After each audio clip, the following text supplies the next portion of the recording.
There is a silent pressure crushing millions of men every single day. It doesn't scream. It doesn't punch. It whispers when you scroll through your phone and see someone younger than you driving a better car. It whispers when a relative asks, "So, what are you doing these days?" It whispers when a friend announces his promotion, his business, his marriage, his house, and suddenly, without anyone saying it out loud, a verdict is passed inside your mind. I'm behind. This is the poison of comparison. Comparison does not motivate most men. It humiliates them. It shrinks them. It makes strong men question their worth, their masculinity, and their future. You weren't born feeling this way. You were trained into it. From a young age, men are ranked. Grades, income, status, strength, respect. Who's winning? Who's falling behind? Who's making it? And the moment you're compared to someone labeled more successful, something dangerous happens internally. Your effort becomes invisible. Your struggle becomes irrelevant. Your progress becomes not enough. Comparison turns your entire life into a courtroom where you are always the defendant, and no matter how hard you work, the judge never seems satisfied. Here's the brutal truth most people won't tell you. You can be doing your absolute best and still feel like a failure if you're measuring yourself against someone else's highlight reel. That feeling of shame you carry, it's not proof you're weak, it's proof you care. But shame becomes destructive when it convinces you that your worth is conditional, that your value depends on how you stack up against another man's timeline. Let me say this clearly. Another man's success is not evidence of your failure, but society conditions men to believe it is. You see, comparison doesn't just make you feel behind, it rewrites your identity. You stop asking, who am I becoming, and start asking, why am I not him? That question will destroy if you let it live too long in your mind, because you don't know what he sacrificed. You don't know his private hell. You don't know the support he had, the doors that opened for him, or the battles he didn't have to fight. You are comparing your behind the scenes to someone else's victory speech, and every time you do that, you rob yourself of dignity.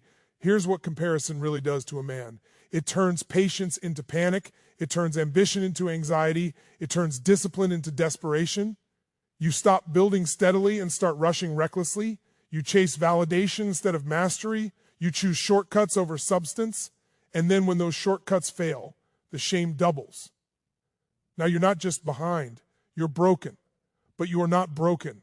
You are simply measuring your life with the wrong ruler. Let me tell you something most men never hear. Life is not a race. It is a responsibility.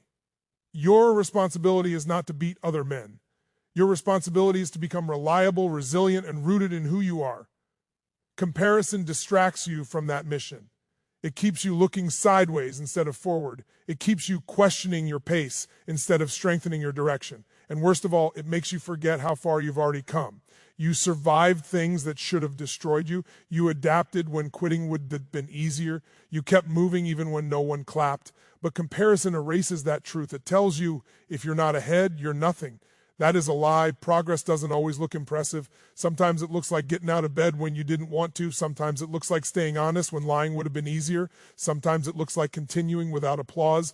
Men who fall into comparison often don't lack talent. They lack perspective, and perspective is what sets you free.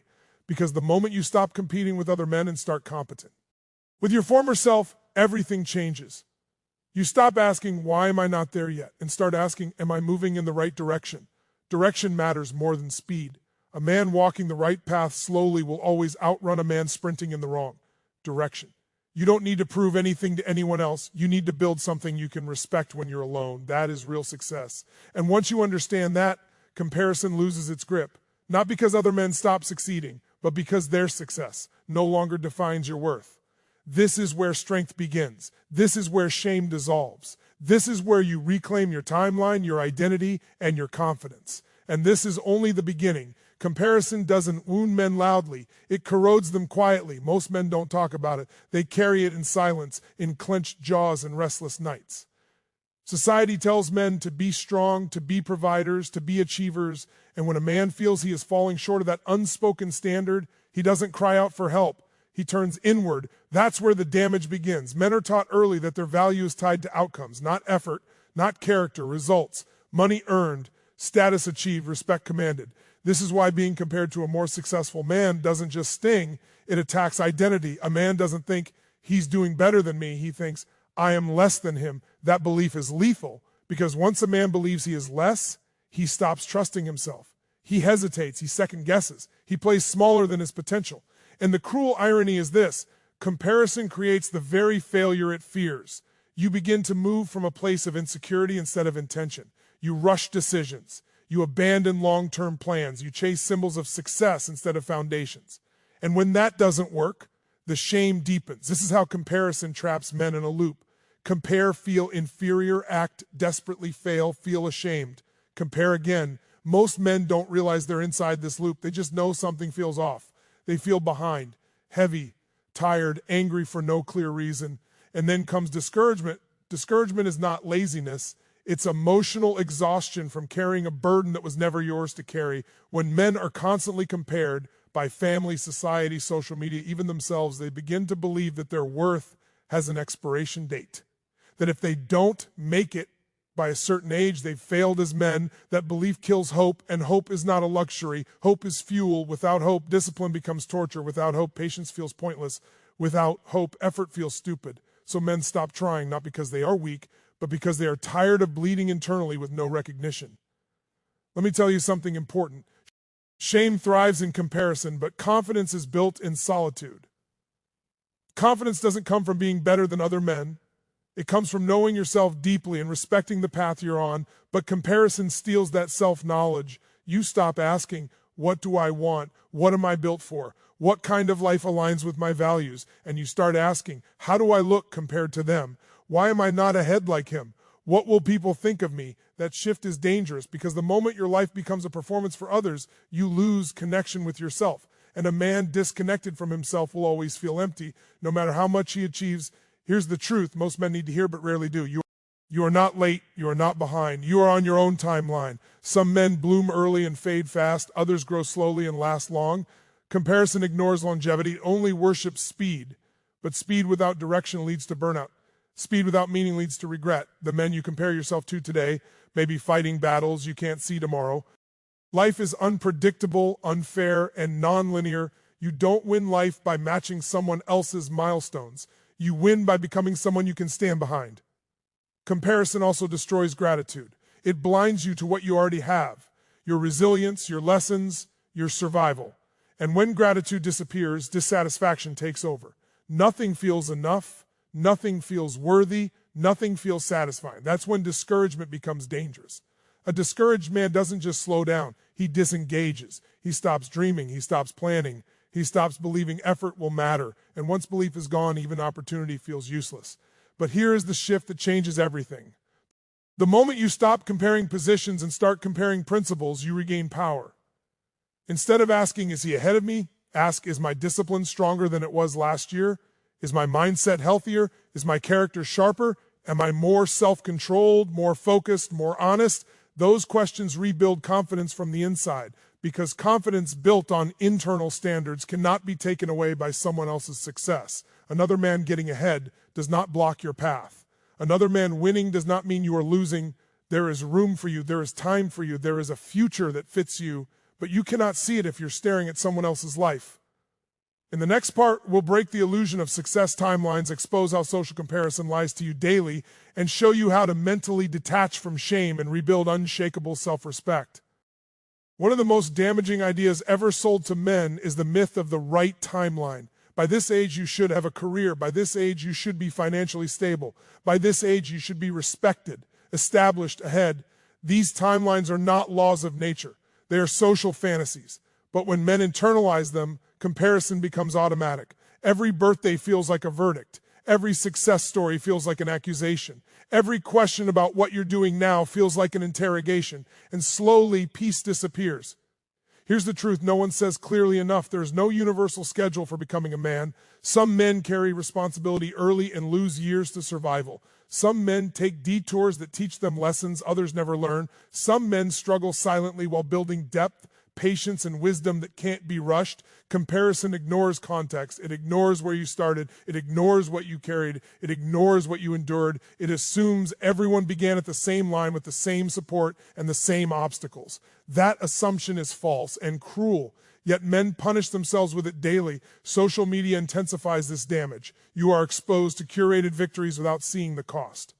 You see the result, not the sacrifice, the lifestyle, not the loneliness, the success, not the stress, and your mind fills in the gaps with one conclusion. They figured it out. I didn't. But that conclusion is built on incomplete data. What you are really seeing is a moment, not a life. Comparison convinces you that your unseen effort is meaningless, that if it's not public, it doesn't count, that if others don't validate it, it's not real. That belief creates a dangerous hunger for approval. Men begin chasing symbols instead of substance, money for respect, status for self-worth, attention for confidence. And when those things don't bring peace, the confusion grows. Because deep down, you didn't want their life. You wanted relief from shame. Here's a hard truth that sets men free. Success without self-respect feels empty. You can win by society's standards and still feel like a fraud if you built your life trying to outrun comparison instead of honoring your values. Real peace comes from alignment. When your actions match who you believe you are meant to be, comparison destroys alignment. It pulls you away from your instincts. It makes you doubt your pace. It pressures you to abandon paths that actually fit you. And the more you ignore your inner compass, the louder the dissatisfaction becomes. That's why some men who appear behind are actually on the right path, and some men who appear ahead are quietly lost. But comparison flips that reality upside down. It tells you faster is better, more is enough, approval equals worth. All lies. Let's talk about discouragement.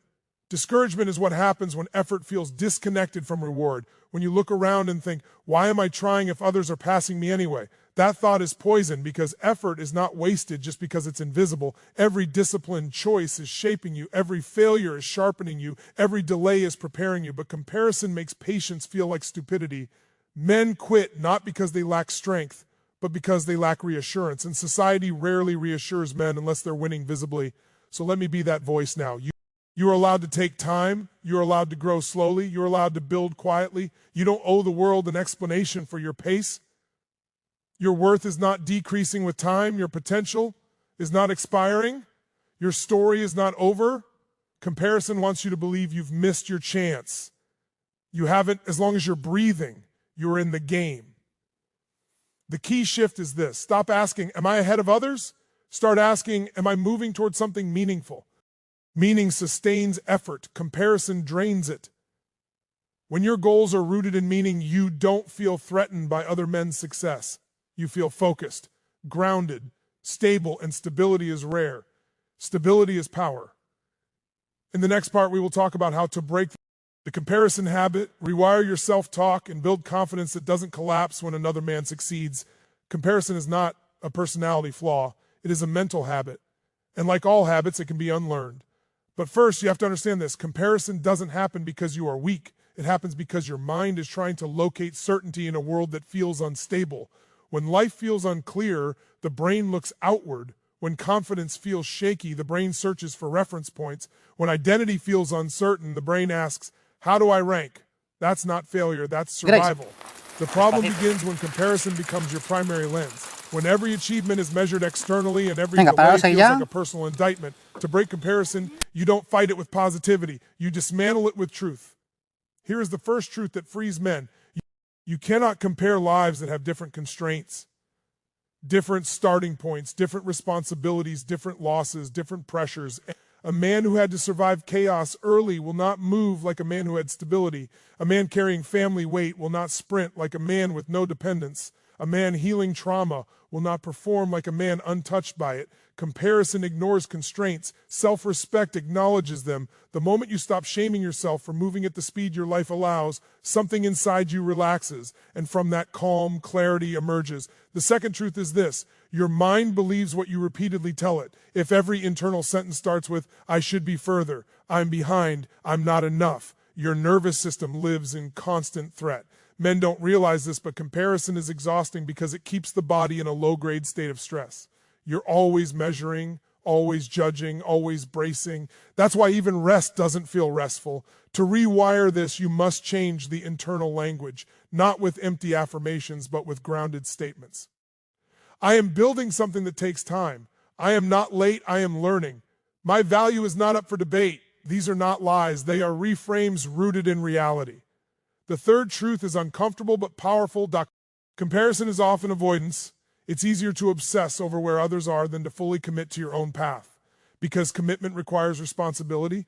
Commitment means choosing and staying. Commitment means accepting uncertainty. Comparison keeps you distracted. It gives you an excuse to hesitate. It allows you to say, what's the point, instead of risking effort. Breaking comparison means choosing ownership of your goals, ownership of your pace, ownership of your standards, and standards are critical. Men who escape comparison don't become indifferent. They become internally governed. They stop asking, how do I look? And start asking, did I honor my standards today? Did I act with discipline? Did I move forward even slightly? Did I keep my word to myself? Those questions build real confidence. Confidence is not loud. It is quiet certainty, and it grows when you consistently meet your own expectations, not society's. Another powerful shift is limiting exposure. If certain platforms, conversations, or people constantly trigger comparison, it's not maturity to endure them. It's wisdom to manage them. You don't need to consume content that makes you feel inadequate. You don't need to entertain conversations that reduce your worth to metrics. Protecting your mental space is not weakness, it is strategy. Here is a hard but liberating realization: not every one who looks ahead is fulfilled, not everyone who looks behind is failing. Once you understand that, envy loses its grip. You stop resenting others' success because you're no longer using it as a measuring stick against your identity. Instead, you become selective about goals, selective about influences, selective about definitions of success, and that selectivity brings peace. In the next part, we will talk about transforming comparison into fuel, how to observe other men's success without shame, and how to use it as information instead of self-judgment.